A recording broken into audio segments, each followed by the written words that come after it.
All right, and I'll start the webinar now so that anyone who is queuing up is able to join us. And let's see how many people will get to join. Yeah, we've got a few people jumping in. Oh, quite a few people jumping in already. Nice to see everyone. Welcome.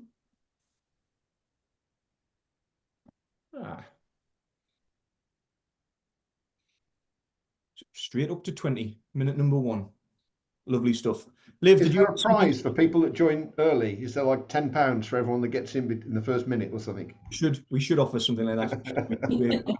We haven't been prepared enough for that. That's because I was in really early. So who do I see about my £10? I don't know. Is that Olivia? Yeah. I think Mike, actually, you have to pay us because you came in so early. We'll have a virtual coffee, Mike. Yeah, I'm always available, but seldom required, as I always say.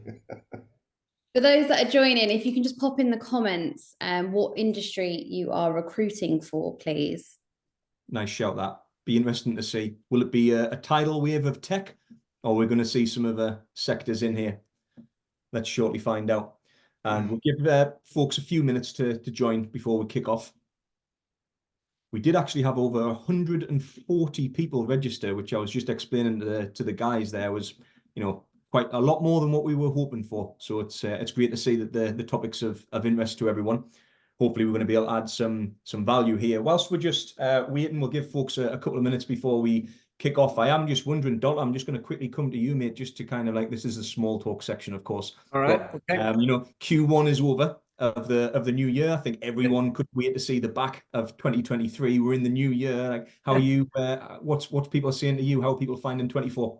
Well, I mean, on a personal level, it's been pretty tough, eh? So our direct business definitely struggled, and I had Charlotte in building Required Plus for a whole year, and I had to move her right back into the direct business and readjust stuff, and it's tough going. We found internationally, the tech slowdown in America affected UK companies and their hiring, which really hurt our bottom line. In Australia, it had a blip in the last few months, but it was not so bad last year. It kind of carried us through. And despite all the chat about Dubai, I'm not really seeing a tremendous amount. We're trying to find out a bit of a consensus on what's happening in the UK market. It just feels, I'm also trying to sell a house in the UK at the moment, and it feels very similar. Like, it's not a disaster out there, but cash is low, it's hard. And I think if you're still in business and you've managed to make some improvements and you can keep that optimism, and hopefully this Q2 is going to be better. Yeah, fully agree, and that aligns with a lot of the conversations I'm having as well, mate. No one seems to be saying it's a completely unmitigated disaster. I would say cautious optimism for the rest of the year is what we're seeing across the board there. But look, we've got 40 plus people in the room at this point, so I think let's get started. So firstly, thank you for everyone that's registered, including the folks that aren't going to turn up today and are going to watch this in a recording, which you'll obviously all get.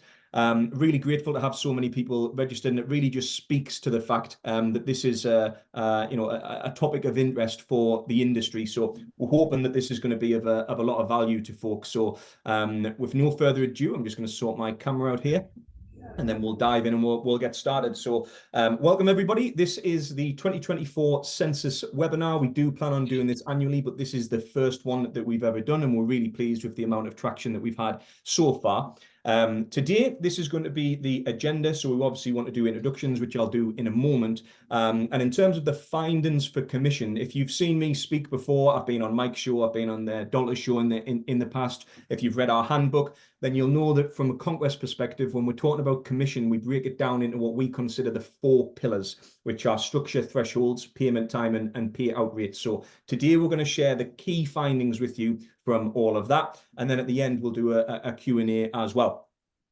So some quick housekeeping in terms of introductions here. So I'm Carl, I'm the founder at Konquest, and I'm joined by Liv from our sales team. Give everyone a little wave, Liv. Although I suspect that a lot of people, if they've not already been contacted by Liv, they've seen her on LinkedIn because she is quite prolific out there. And for those of you that don't know who Konquest is or why we have the knowledge to speak about commission, we have the first and the only commission automation and gamification platform for recruiters. So all we do is help folks with their commission, and therefore we have a lot of data and knowledge. So that's why we're in a position to be able to do this type of survey. I am very honoured and privileged to have the three gentlemen with us today to speak on the panel. No doubt that they're already known to everyone, but if you could just do a quick introduction, starting with Mike. Yeah, hi there. Welcome. I'll just say welcome to my show. It's not my show. Old habit style. Thank you very much for inviting me, and you can edit that out, can't you? I would think. Anyway, look, Mike Ames, 36 years in business in recruitment, long time, old and creaky now, but work with a lot of micro solopreneurs and recruitment practices up to 25 people that want to scale. They've hit a block, can't seem to move that forward, and we'll help you unblock the block. Doherty? It's Mike's world. We're all just taking part, right? Yeah, absolutely. Wicked man. So I do a couple of different things. I have a rec-to-rec business with my wife. She does most of the advisory work for larger businesses. She'll go in and do tech and automation and operations style stuff.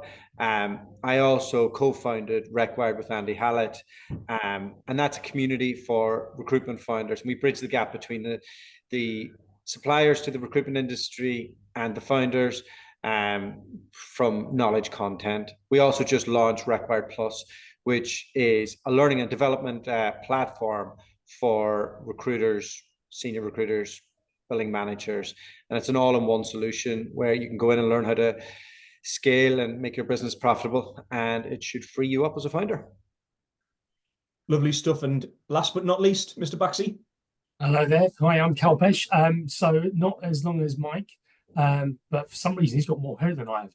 So 25 years plus in the recruitment ecosystem. I now run a business called Baxfield. We do three things fundamentally. We work with high growth recruitment companies. We work with the recruitment ecosystem. So whether it's rec tech or rec services, as this new phrase has become apparent. And I also work with a whole bunch of HR tech companies and founders. My big passion area around this particular subject is anything you are trying to do as a business, whether it's scale, grow, downsize, new markets, double down where you are, you've got to get your commission bit right. Hence the reason why I'm excited to be on the panel today. And we're excited to have you. Thanks a lot, mate. All right, guys, let's dive straight into this. So, the census, what is it? Why are we doing it? How are we doing it? So we are focused squarely on incentives, specifically commission. So the census is, to the best of our knowledge, the largest data exercise dedicated to this topic. So a big online survey to gather a lot of data. We're doing it because all of you are here because you pay commission. It's quite likely one of, if not the largest lines on your P&L every month that you look at it. It's our biggest, most expensive incentive. But it just seems and strikes me that it's largely misunderstood. And that we get a lot of questions. Folks, there's a lack of data, there's a lack of thought leadership in the industry, and we're really just trying to fill that gap to make sure that people are informed when they're making decisions moving forwards. And the way that we're doing this is it's an online survey. This year's is the first. We will be doing this annually. We will collect the data in the end of summer to autumn, and we'll aim to produce our report before the end of the year so that you have all of this information going into the new year. And for the avoidance of doubt, all participants get the report first. So all of those folks have already had the report several weeks back. All of you guys and girls that are joining us today, either on the recording or live now, will also get a copy of this report after the webinar. And this is, very much in depth. Today, we're going to keep it quite high level and go through some of the key findings. So let's get started. So structure. I'm also aware that we've got quite a few people that have registered that are either new to recruitment as an industry or new to running their own agency. So I'm going to explain some of these concepts as we go just quickly. So the first pillar when we're talking about commission is structure. I'm adamant that this is the most important part. You need to do this first, long before you talk about how much are you going to pay, which is obviously a very common question that we get. So when we're talking about structure of commission, what are we actually talking about? Well, there's a few things here. Accumulation type. So are we talking about accumulating billings? Definitely the most popular, but every now and then folks want to focus on accumulating placements or candidates placed. So that's part of your structure. How you actually pay. Is it a percentage of the revenue generate, or is it a fixed amount? That's part of the structure. And then, of course, you've got accumulation and payment periods. So you might run your commission scheme over a quarter, but you may choose to pay it monthly. That's all of the considerations around structure here. For today, we're going to focus on what I think is a very, very important point, which is, should you pay in a banded or tiered fashion, or should you pay a flat rate? And the data is quite overwhelming, really. Almost 70% of the industry have adopted this tiered or banded approach to commission. We're really big advocates of this, believing that it drives over performance, and that's what we want in the main from our desired behaviors. And interestingly enough, it is the fastest growing and the most profitable recruiters that are more likely to adopt this method. If you don't know what a banded structure is, rather than just paying a flat rate for all billings, you might structure it so that between 0 and 10,000, you pay 10%, between 10,000 and 20,000, you pay 20%, so on and so forth. Interestingly, though, it's far fewer in managers. And when we're providing advice, I always say every role in your business should have a ratcheted approach. We want to be driving over performance. There's always a new target to aim for and to be rewarded for. Yet only 46% have favoured that approach for managers' schemes. 63% of the fastest growing brands are leveraging this exact same approach for their managers as well. They understand the power of this approach. Mike, you with your however many years that you've just told us all about, you must have seen this a lot. Really keen to get your thoughts on this approach, and why are folks not adopting the banded approach for management? It's a weird old thing, really. I'm a believer like you in banded. I think that having accelerators in a commission scheme to get people to go to the next level, and maybe even the next level after that, so long as it doesn't make the scale, the scheme too complex for people to understand what they're going to get paid. Assuming it's fairly simple, it seems common sense to me to get people to work harder to make more placements. I mean, that's the bottom line. I think in managers, there's this weird thing really with the manager. It's like, well, you're a manager now, so the rules are different, but they're not really. The only difference is you're not now focusing on yourself like when you were a biller. You're focusing on the team. And one of the things I noticed in the report was some managers get paid as a percentage of the team's performance, and some on individuals. And I'm very much of doing it to the team. I think that their job is to get the team to function really well and not just focus on certain individuals, because it never really works out terribly well. So I suspect the answer to your question is they haven't thought of it, truth be told, but I don't know. But I think there should be a tiered approach in it. You know how much you want to pay out.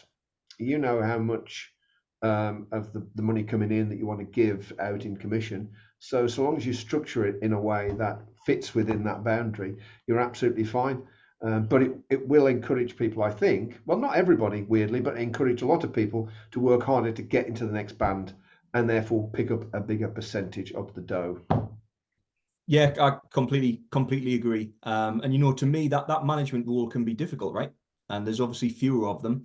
And we want to make sure that we're driving performance throughout the organization. So just so that everyone has kind of an idea of how this might work typically in a recruitment business, is we would normally have a minimum level of performance. We're going to talk about that next in thresholds for managers. But what we should really be having is an incentive for a team to hit its target.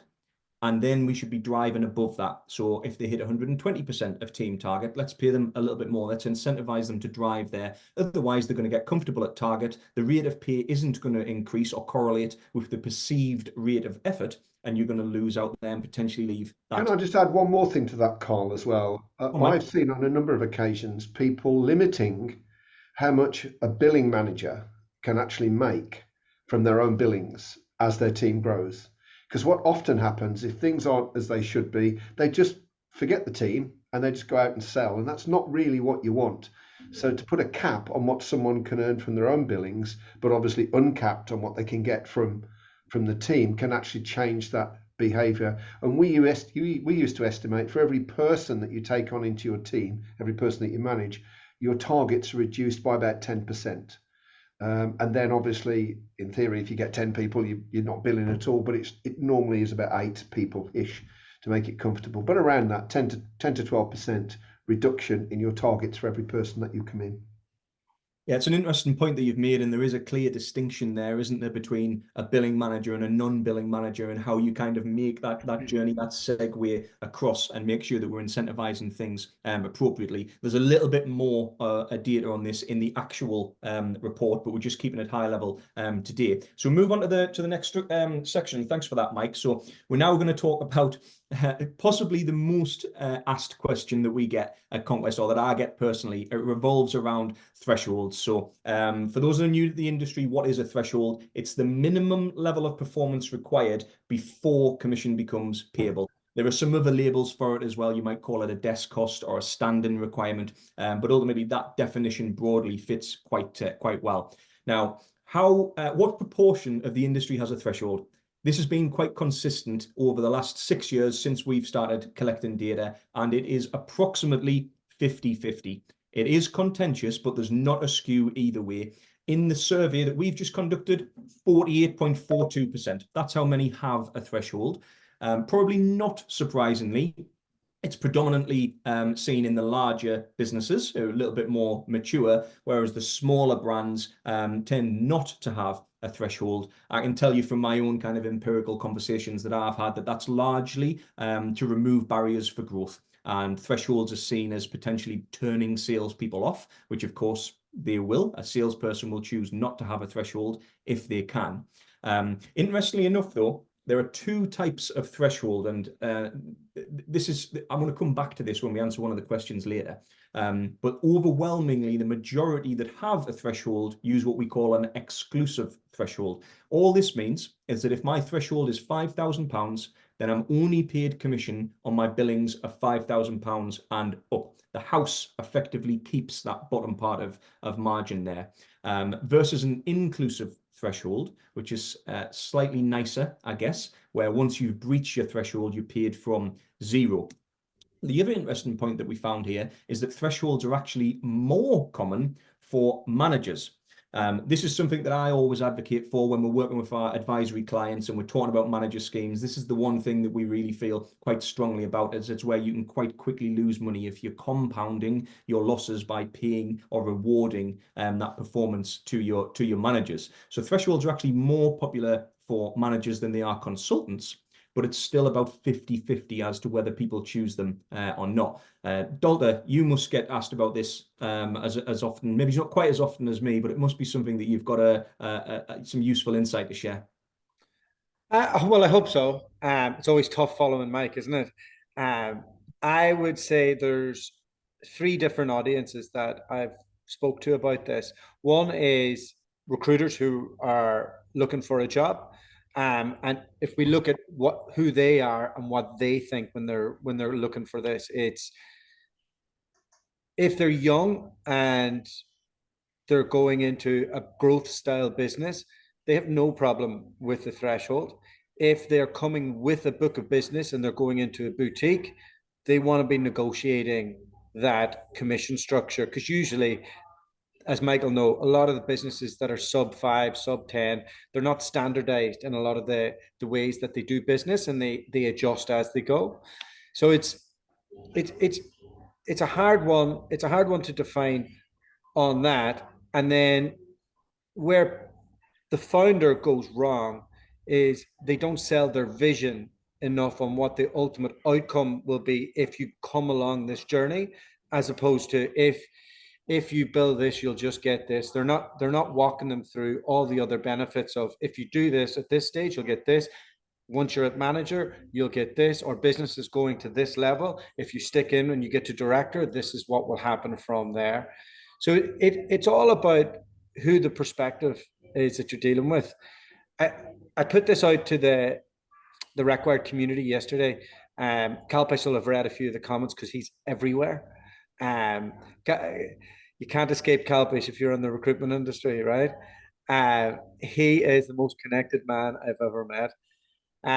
So I've put it into the scalable group that we have, the bridge, and there, again, two categories, but 80% of them we do tiered, we do this, and it comes down to, do you want to cover your business costs before you end up paying out money? And can you sell that in the right way? Now, I put it into our independent community, and I've coached quite a few independent recruiters, not as many as Mike, but he'll probably be able to speak on this as well. They still see things through their own eyes, so they feel like they've escaped these tiered systems and they're taking in money, and they're not able to sell that appropriately to somebody they're hiring, and then they get stuck. And then they go, do you know what? I can do it better than the industry standard. I'm not going to do a threshold. Even though it's just me, I will charge. I'll do a 30% commission on every bit of money that you bring in. And what happens? There's delays, there's backouts, you're paying a salary on top of that. You run out of money, you run out of business, and you never scale. You never work your way out of your business. Yeah, it's a very delicate thing, isn't it? I wonder, Mike, Dola was just suggesting that you might have a view on thresholds. I know I didn't ask you about this previously, but I would be keen to hear your thoughts as well, mate. I'm going to kind of echo what Dualta said, really. You know, that I've never been a big fan of thresholds myself because I think it implies lazy management. Should be able to manage people well enough that they can cover their costs.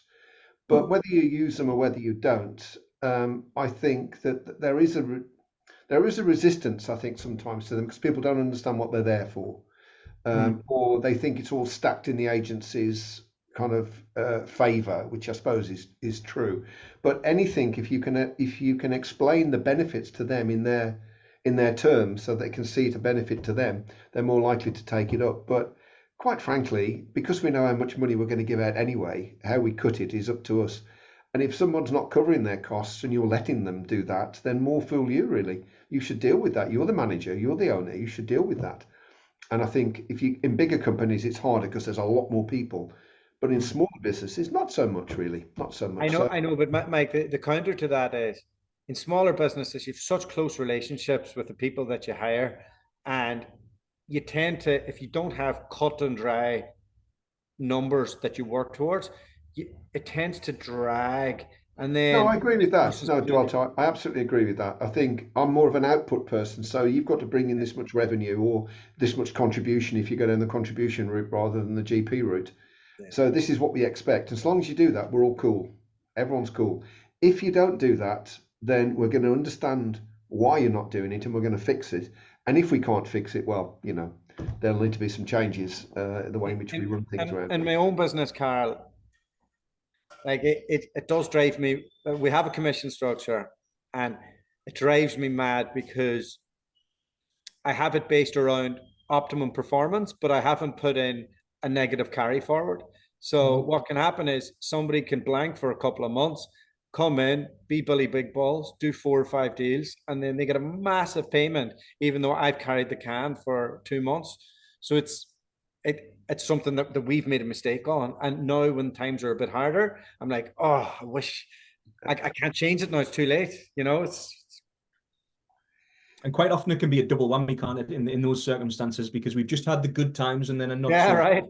Salaries have went up, additional investment in tech has went up, the cost per desk has increased over the last few years. And if you do have someone that isn't performing, then it can become quite painful quite quickly. But thresholds are one of these topics. Like I say, it's one of the most talked about topics for us at Konquest, and people are always asking for an opinion. And there seems to be there's obviously a lot of misunderstanding, but there seems to sometimes be this kind of perception that it's really skewed one way or the other. As in, like, no, nobody has a threshold because, they're unattractive and they want to hire people quick and fast. Or everybody has a threshold because they're just more sensible and mature than us. Well, the data speaks for itself. It's not that. It is contentious. It's about 50-50. From our perspective, we always take this as an individual approach in the business. And one of the things you may want to consider, for example, is your average deal size. And we talk about this quite a lot. If you're in an industry where your average deal size is actually quite large, multiple times what your desk cost is, there is a potential argument to say, well, do you need a threshold? Because either one deal is way over it anyway, or they're blanking and you're not paying commission. And that's obviously just one part of the perspective. There's a broader, longer term perspective you need to take into consideration as well. But you're not the first one to come a cropper with that type of thing either, mate. Right. But we'll move on because we've got quite a lot to get through here. So the next point is payment timing. Again, if you've read our handbook, if you've ever seen me talk, we talk about the immediacy of reward.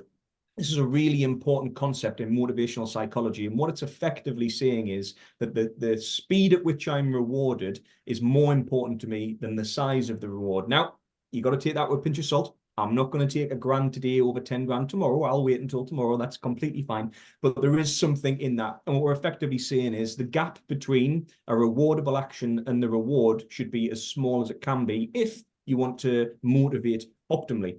And when it comes to commission, we can only pay so fast. So one of the things that came about more prolifically in the COVID era was this concept of a pay when paid commission scheme. So for those that don't understand what that means, it's quite a simple concept. All we're saying is that you as a salesperson will only receive your commission when we as a business have received the cash from our client. So the invoice has been settled. Obviously, the benefit here is cash flow derived. It was less than this before the pandemic. It has went up a little bit during the pandemic, and many have retained this since the pandemic because of the obvious benefits to cash flow. That also has an impact on growth, as we're seeing here. The fastest growing and the most profitable agencies are slightly more likely to adopt this approach when it comes to paying their commission. Outside of this, though, the immediacy of reward does apply, and we were pleased to see that an overwhelming proportion of the industry are paying at most 1 month in arrears or potentially quicker. Some of you are paying based on boarding. So I'll board a deal and I'll get paid either in that month or 1 month in arrears of that. The vast majority, though, are paying in what we think is best practice, which is 1 month in arrears of the invoice date. So we're paying quite quickly here. Carl, you've worked in and with a number of the larger agencies that have some more maturity and robustness to their financial operations. This was one of these topics that I was quite keen to get your thoughts on, mate. So I'm going to start by saying those famous words that everyone hates in recruitment because we like black and white answers. It depends. Yeah. Right. Yeah. And it really does depend. So look, we've talked about structures. We've talked about thresholds. Payment times are in the same sort of vein. So the bigger you get, the more predictable you need your business to be. So if you think about those factories of recruiters that have 500,000, 2,000 people, right? They need to be able to manage their cash flow and their cost base more efficiently. If you go right the way back to what Doherty and what Mike said, if you're a startup, a micro, a scale up, your pressure is a little bit different. Yes, you have pressure on cash flow because until you start getting those deals coming in, you know, you're pretty much paying it out of your own pocket to somewhat quite often. But the second part of it is you need people to be incentivized to work that little bit harder to get the money coming in quicker. So I think it really does depend on what sector you're in. There's probably 4 or 5 elements. Carl, you and I have talked about this before, right? Actually, bearing in mind, I was a former client of yours many moons ago as well. Right. The first is cash flow impact, right? You need to know your numbers. So if you're a founder, an owner, a director, a manager, you know, taking Doherty's point of view is like good times, bad times. You need to know your numbers in your business, but what can your business afford to pay? Paid when paid is not a bad thing. You know, it's commercially prudent if you're running a business. And actually, if you explain it to your recruiters properly, they'll get it. The caveat being, there are a couple of things you need to think about. So that's number one. The second thing is on paid when, if you're going to go for paid when paid or think about paid when paid, think about your sector dynamics. What's your time to deal? What's your time to start? How long does it take you to get paid for by your clients? If you're doing aerospace, where it might take you longer to do a deal, it may take you 3-6 months to actually get a start date, and then the client's not going to pay you till 90 days.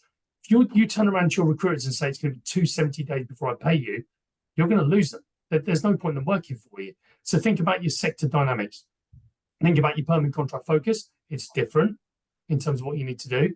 And then the final part about payment is whether you do paid when paid or whether you do plus 1 month, plus 2 months, etc. Is what systems have you got in place to capture it? So one of the biggest reasons why companies struggle with paid when paid is how do I capture that information? how do I then allocate it back to the right month when that commission was due? And I know it's something Konquest have worked on in terms of having that visibility, etc. And then the final part, you talked about some companies paying when you board a deal. Well, the thing behind this is understanding the roles that are taking part in that deal. Not everyone needs to be paid at the same points. If you're a resourcer and all you're getting paid on is finding CVs, you might pay when that deal is boarded or when that person comes on board because the payout's going to be a lot lower. If you're the client person or the recruiter, you might not get paid until the money comes in from the client. So the short answer we're coming back into is it depends. The longer answer is there's a whole bunch of permutations you need to think about. But even if you have 2 IT recruitment companies with 50 people each that operate in the same market, it will be different based on what the operating model is for each of those businesses. Can I just ask a question on this? I know this isn't my space. We've got time for a quick question. Genuinely interested to see what the panel would think. There's a lot of discussion about top billers leaving and setting up on their own. That's what I did. I'm sure that's what Dualta did, Kalpesh back in the day. So if you put a threshold on, so you've got to earn this much before you get any real dough, and you only get paid when the client pays us, do we think that that's encouraging better billers to actually think, well, to be honest, I can go do it myself. It isn't much worse than this, really. I'll have to wait for the money to come into the client, and I'll have to obviously cover all my costs. Or don't you think it matters? I think it's an important point. Mike. I'm a sales guy. I've never worked in recruitment, but I've been a sales guy for my whole career, so I can kind of look at it through a salesperson's eyes. And part of my thoughts about this are, what is the job of the recruiter? And with a pay when paid model, there is a danger that we're starting to skew the desired behaviors a little bit there, and they have their eye on collecting money rather than focused on the job at hand. Obviously, we want to keep the barriers low to performance, and we don't want to make it look as though people have to work too hard just to get paid. But the other thing that I just want to throw in there, when I'm working with our advisory clients on this, one of the questions or one of the areas of focus and what we capture ahead of our sessions is debtor days, payment terms. What does that look like? It may be that actually you're thinking about pay when paid from a cash flow perspective, but it's totally unnecessary. And a good circumstance would be where you've got really powerful payment terms and really low debtor days.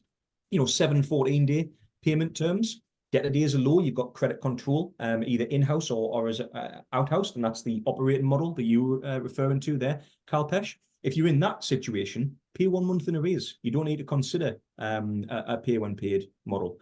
Dualta, do you have much of a thought or a feeling on this stuff? Yes, but it's a tough one. People will leave your business. So again, it comes back to what's your overall vision for your business, and if they are going to be with you long term, how can they move through different spots in that business to be with you? And ultimately, if it's a boutique, it's going to be about cash and comfort. If it's about growth, it's going to be about the event, and it's just making sure that you get the right person in on the right strategic journey, and but having a backup plan for that person. People leave, so if they leave, who's in there to take their spot, and how can the business save itself? Just on that, I've had a couple of people text me questions. Do you want to maybe tell them to raise their hand and put in it? Yeah, if they want to drop it in the chat, everyone should have access to that. If you want to just drop any questions in the chat, then yeah, we'll be happy to add. And actually, we've got one more section just to quickly go through on payout rates, and then we can go to the Q&A. So okay, cool. Yeah, all right, cool. So can I just answer? Can I just take Mike's question? So Mike, look, the whole point about whether you're a high growth business or a 1 to 10 micro or an enterprise leader running 5,000 people, your key job is to make sure you're selling the vision, the dream, the purpose, the wow factor of your business. Why should I stay with your business, right? Every time you do something now, whether it's commissions, whether it's payment cycles, whether it's thresholds, whether it's changing people's markets, whether it's changing your commercial terms, whatever it might be, every time you're doing something negative or perceived negative, if you don't communicate the reason, you're just giving people a reason to leave. The worst thing can ever happen, and we've had this conversation actually a few times, Mike, and Dr. So we actually, going back almost 4 years ago to the day, every time you leave a void where you do not communicate and you allow people to fill that void with their version of the truth, all you are doing is amplifying churn, right? And the problem with churn, amplifying churn, is it's not just them leaving, they tell all their teams and all their colleagues. So as a good leader, if you are planning on doing something, and I'll give you an example. One of the businesses I'm involved in has just put a threshold in, right? But we explained why that threshold was in, how we came to that number, what the upside is. Actually, the downside is you're not going to get paid at the bottom, but there is an upside. If you're a mid-tier biller, there's a prize in it for you. Not even a top biller, a mid-tier biller, right? If you become profitable and a bit more, you're going to get paid more money. So I think it's explaining all the different elements to it and keeping it visible. And, and this is one of the things about Konquest. It's visibility. How do I know how much I'm going to earn and what the impact is? So I think, that threshold element, the payment cycles are both relevant. And you're right, there's a whole bunch of secondary things around credit control, collections, etc., on helping you decide when you pay it and when you don't. There is one final thing, Carl, just that I know this is not a commission question. It also depends on what your strategy around your basics is, right? Yeah. If you're paying people above average basics, they'll take a scheme with thresholds and payment cycles, etc., in there. If you're paying below market rate, right, and people can move very quickly for an upside on their basic, they're more likely to walk anyway. So think about the total cumulative package. It's not just the commission element, it is the basic that goes with it as well. Definitely is. And I think you just touched on something that was really important there, Kalpesh, and this is to do with like making changes. And this is the fear that a lot of people have, is when they make a change, they're nervous. They don't want to upset people. And what I always say, a little phrase I have, is transparency is your friend. As long as you're making decisions for the right reason, good people will understand. And, things have changed. Dynamics have changed. If you haven't reviewed or changed your commission for 5 years, 10 years, some people have, please tell me, has anything else changed in your business? Has the market changed? Has your model changed? Have your average fees changed? Has your desk cost changed? The answer is probably yes. You need to be more dynamic, less static with this type of stuff. And that comes for any type of change you're looking to make, including introducing a threshold. Just be transparent. If you're doing it for the right reason, if you're introducing a fair threshold, so you're not taking the mickey, then most good people will understand, and you're always going to lose the minority, but good people will understand and they'll stay with you. And I think just the way to explain that is showing them the cost on a breakdown, and then showing them what the cost looks like for the guy next to them. And if that guy next to them falls over, then what does the cost look like? Mm-hmm. And I'm walking through that, and then just explaining, I know you've got entrepreneurial tendencies. Like, I know you're really skilled, and I want to teach you about the business, not just recruitment. And that's why I'm communicating this to you and why it's of a benefit to you. Yeah, also a good point. Just be transparent and make decisions, for the right reasons. Good people are going to understand. And we're going to move on now to probably the number one question that I get asked. And this is with respect to payout rates. So I just want to talk about this a little bit. It's always bottom of the list because we want to start with structure, get the other decisions made, and then it's about how much commission you're going to make. So if you're not already doing this, there are 3 rates, 3 metrics that you want to be measuring in your business, not every day, but once a quarter, once a year, certainly.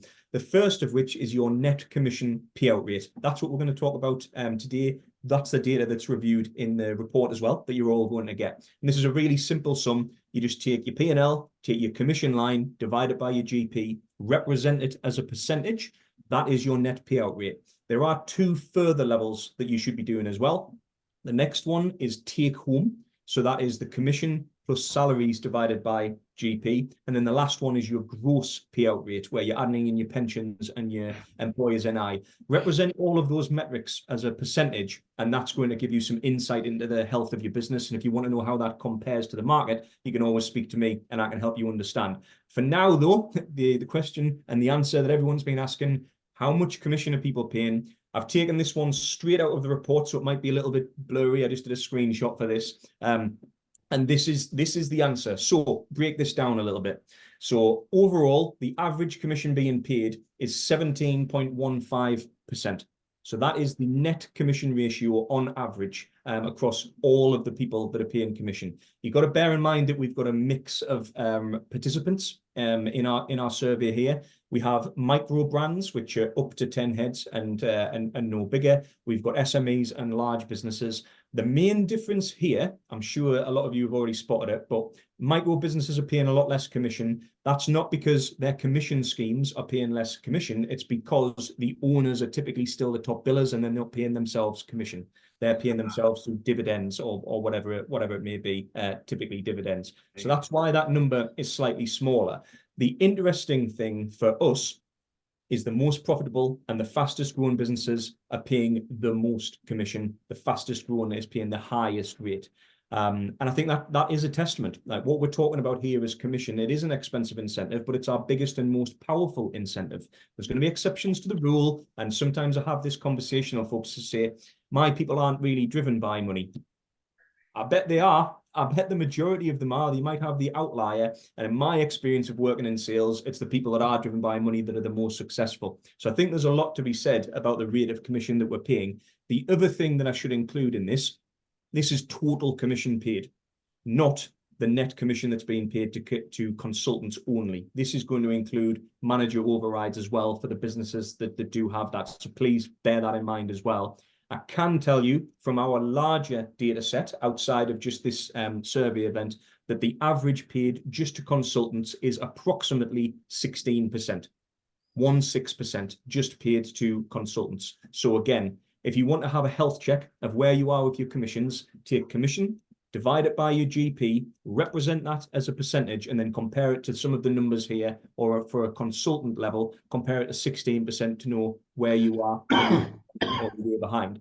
I'm conscious that we have got a lot of questions to potentially get through, but I would be interested. I didn't ask any of you to provide any remark on this particular one, guys, but I would be interested if any of you have any insight with respect to these numbers.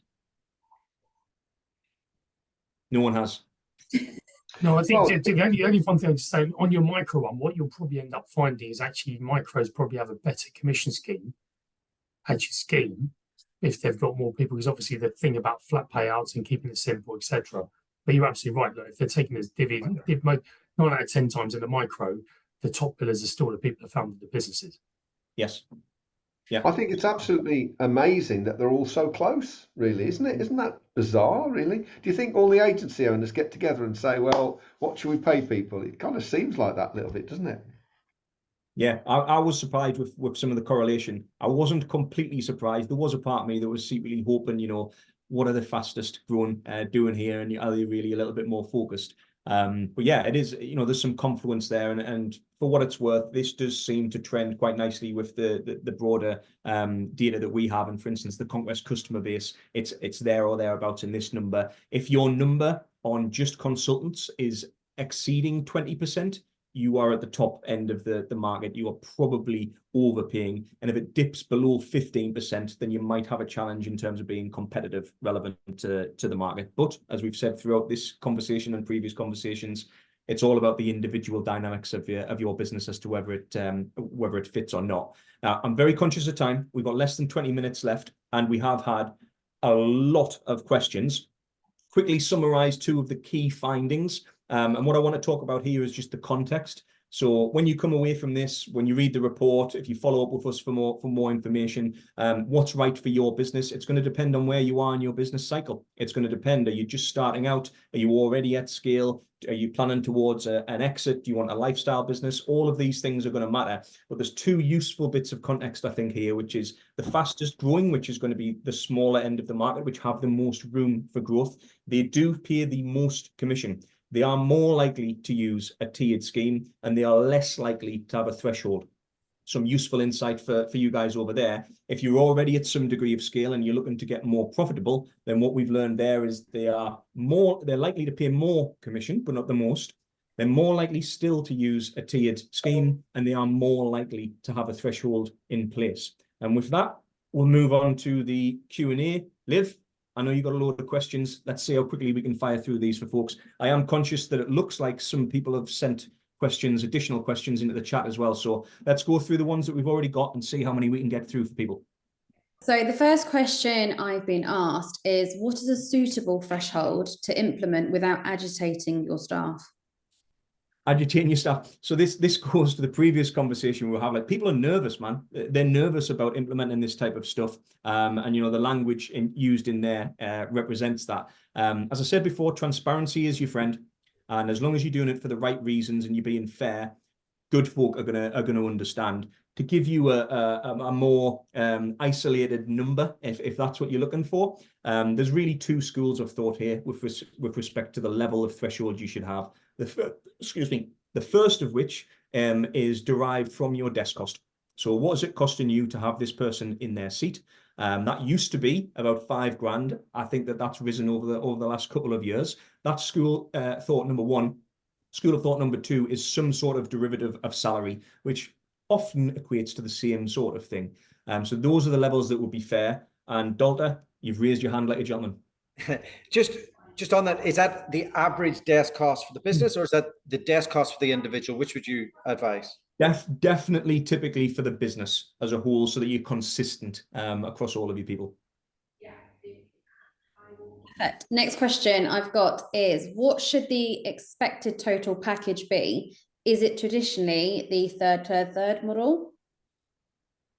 Yeah, so I've heard about this for years and years now. So my understanding, and for those that don't know, this 3/3 model is about your overall operating expenses. So this is a model where people will say, okay, you want 1/3 of your revenue to go to people, you want 1/3 of your revenue to go to other costs, and then the last third is profit that you retain. I'll be interested to see what everybody else thinks, but my view is that is a bit arbitrary, and it's definitely been banded around for at least a decade from what I understand. Things have changed during that period. People will talk about consultants wanting to take home about 1/3 roughly of what they bill. And I think you might be able to tell me, Doherty, but a lot of rec to recs, I think, talk about consultants should be taking home approximately 1/3 of what they bill. But Kalpesh, again, you've operated in some larger businesses with a little bit more fiscal rigor, mate. What's your thoughts on that?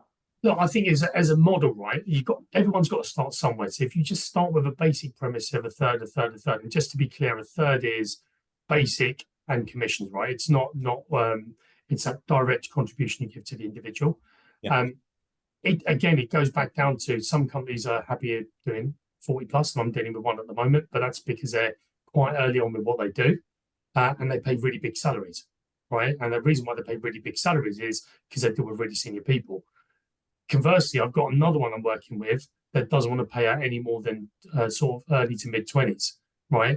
Because they're dealing with a high volume, blue collar market, the margins are super tight, so they don't actually want to give out a big model. So I think it does depend on the bits we talked about earlier on. But if you start off and saying you want to get 30 to 40%, it's probably there or thereabouts. But look, so I know some people are saying, and again, if you're a super top biller, you're going to go, well, I want 50 to 60% of what I bring in. But Doherty, probably one for you with some of the recent ones coming out.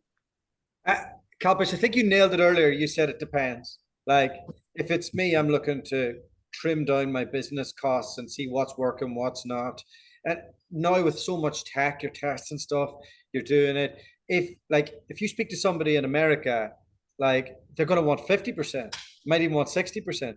If you're going to speak to a young recruiter who is in Manchester at a scalable agency, they just want a nice base and just to enjoy themselves. Generally, it really depends. But as a business owner, as you said, I think we could start at that. But if we look at those figures that you brought up before, the commission plus Pulsatile was looking at around 20% as an average. So I don't think it depends on whether you're a 360 shop or a 180 shop or a 190-degree shop, whatever it might be. Because as a 360 shop, you are going to end up paying out more just simply because of the way the ratchets go. The one thing I would say is, if you're selling the job to a recruiter, if you're a big established account or business that can guarantee that if you work here, we're so established that most people will earn this, then the commission rates are usually a little less. So let's say you work for Walters or Page, they're famous for doing discretionary bonus. And they're able to get away with that because of so much accounts, and they pay quite above or a little bit above on the salary. But if you're working for your mate who's just set up, and you're coming with a book of business, then he's not going to be able to negotiate like a 14% average commission. You're gonna want 50%, or you're gonna want that. So again, back to your original point, it just depends. Yeah, fair enough. We've got another one, Liv. Yes, this is from a customer of ours, iFarm, and they've asked how to best manage a change of scheme. Do you just roll it out? Do you just make it available for new starters, or do you just taper the change? Yeah, another good question. I'm going to defer to the most experienced man in the room. Mike, what's your thoughts on this? How best to manage change of schemes? Okay, we've done this quite a lot over the years because we don't believe in 360s, so we're moving to a layered model, which obviously you've got to have a completely different scheme. The 360 scheme doesn't work for a layered model. So what we would encourage people to do wherever possible, it's not always possible, but it mostly is to mirror the scheme for a while. Just put some data through it and see what numbers it's throwing out. And there's two benefits of that. First of all, you can see if you're paying too much or too little because you're actually modeling it with real data, obviously. But the second thing is when you take it to people and say, let me show you what would have happened had you been through this scheme. Let me show you how that would have worked. And I think Dualta made a very good point earlier on. You know, it's going to depend whether you're one of the top billers or not as to how this works out. Because why are you changing the scheme if you're not moving from 360 to layered? You're changing because you don't think it's fair. You know, some people are getting paid too much, not others aren't getting paid enough. So when you put a scheme in, some people are going to be disappointed a little bit cross with the whole thing. Some people are going to be delighted. And I think if you can model that first, you're prepared for that discussion. But certainly I wouldn't just launch it big bang and hope for the best. It's just you're just saving problems for yourself. They're just going to come thick and fast. Do not do that. Thank you. I think the other point just on that one is actually there's a concept called grandfathering, right? So the whole point is you might have your top billers protected and ring fenced on an old scheme as you roll out a new scheme to the rest of the business, or you might drip feed it. So, you know, think about it really smartly. Mike's point, whether you're doing a layering model or whichever way around, you've got to communicate and have clarity on why you're making a change. Because if you cannot give clarity and confidence, and your consultants are just going to think you're trying to rip them off, they're going to walk anyway. Yeah, and you should be aware that somebody will be pissed off by what you do, right? You're not going to please everybody. It doesn't work like that. You just have to be aware in advance who those people are going to be, which you can tell if you model it properly. And you should do it from a top-down perspective. So who's the director that's going to sell it to the manager, and what's in it for that director? So, and what's in it for that manager? Okay, now we have to deliver it to the consultants. We know that the message is unified. We're all on board, but if you have the director moaning to the manager, and then the manager's moaning to the staff, there's going to be revolt. Yeah. Next question I've got. Oh, sorry. Go on, Liv. No, you're all right. Yeah. Next question I've got is there wants to be like a great understanding of how companies use team pots to distribute commission rather than an individual scheme. Oh yeah, terrible idea. I'll be interested in everyone else's opinion, but yeah, that's a terrible idea. When we're talking about commission, we would normally start with business strategy. What is the business strategy? What are you trying to achieve? Where are you today? Where are you trying to get to? The next thing that you should look at is the rules that you need to deliver that strategy.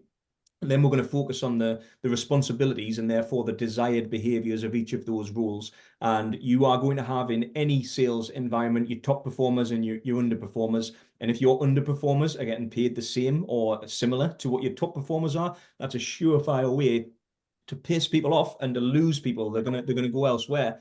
Doherty's smiling. I'm sure you agree. Has anyone seen this type of thing? I have a funny story of this, and I'll take you back in time in my little time machine here. But I was doing quite well in Australia 1,000 years ago, and it was the end of the quarter, and I was working for Robert Walters, and they did have at the time a pool that the manager would decide what they'd get. And right. I used to get a phone call from a local businessman called Eddie Cross. He used to call just on commission day, and he said, "I heard you build this amount. They're going to decide what you're going to get today. Do you want to take your future into your own hands? If you were with me right now, this is what you'd get." I'm just leaving that with you, right? Nice. And I'd look around the room, and then he'd call the next person. He'd call the next person. So it's yeah. I love that. I know, right? Shout out Eddie Cross.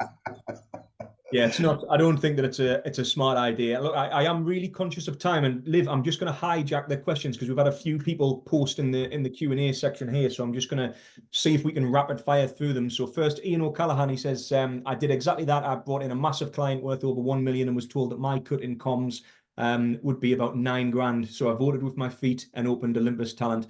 Fair play, Ian. You're not going to be alone. That makes sense to me. You could have made a lot more, couldn't you? We've then got an anonymous question. How do businesses tend to handle commission when consultants are handed existing work, particularly on, say, an existing temp desk with a base of workers? Pay them commission on that existing margin regardless, count a reduced margin for that gifted business, or only count new temps business beyond that level? In my experience, the most common way of dealing with this is to have this concept of a house account.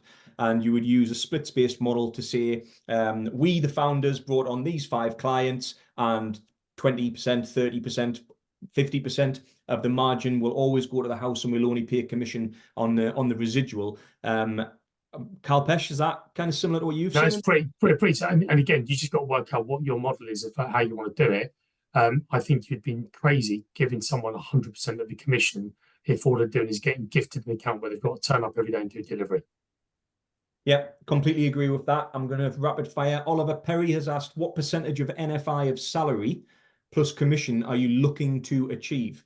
For example, if someone bills 100K, how would you expect to pay in salary and commission OTE? Completely individual question to your business, Oliver. The model that you have in place, the cost base that you have in place, roughly, again, if you want to be competitive to the broader market, 16% as a rough guide is just commission. How much salary are you paying? Obviously, we don't know that. That is going to have a factor to play there. If you want a really broad kind of like finger in the air, what should they be taking home in total? As I said before, it used to be 1/3 of what they bill. So in this instance, 33 to 35 grand maybe on a 100K desk. Dolda, what's your thoughts on this?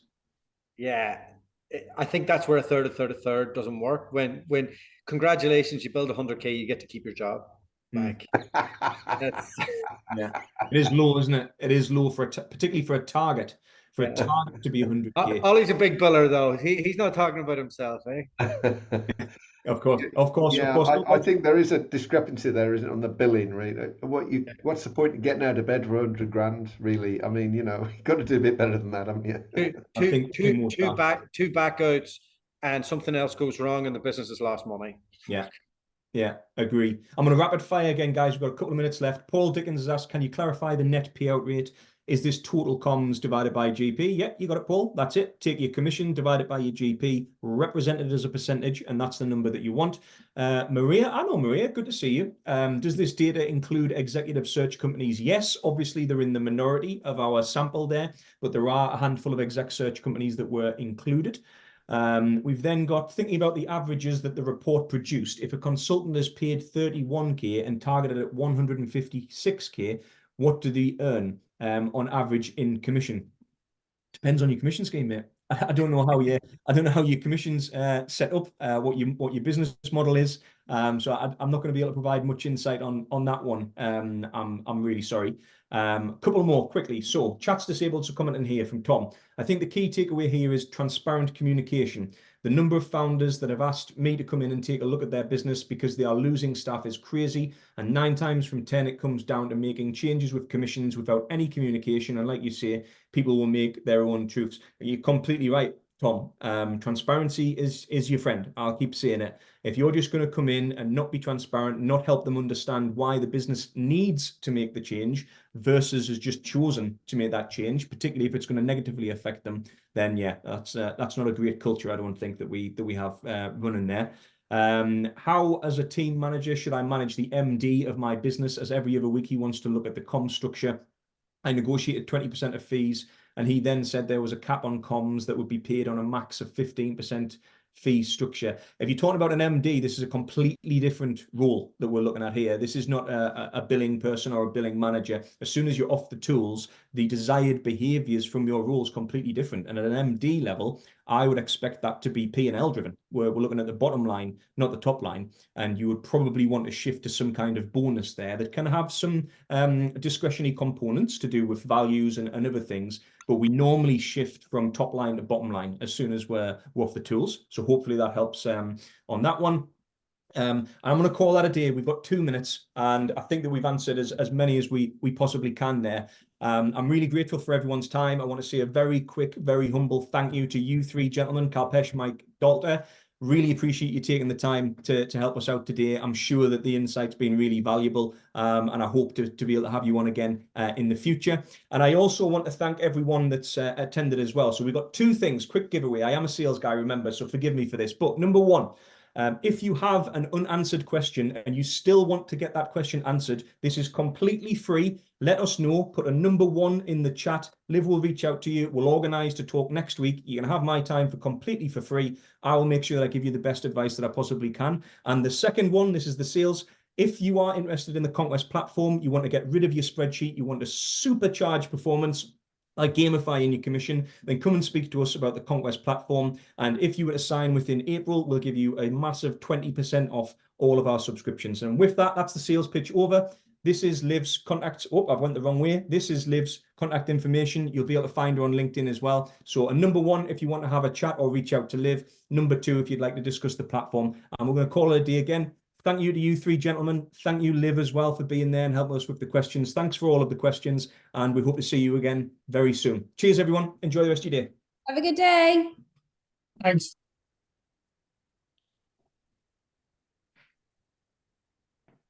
Are we off?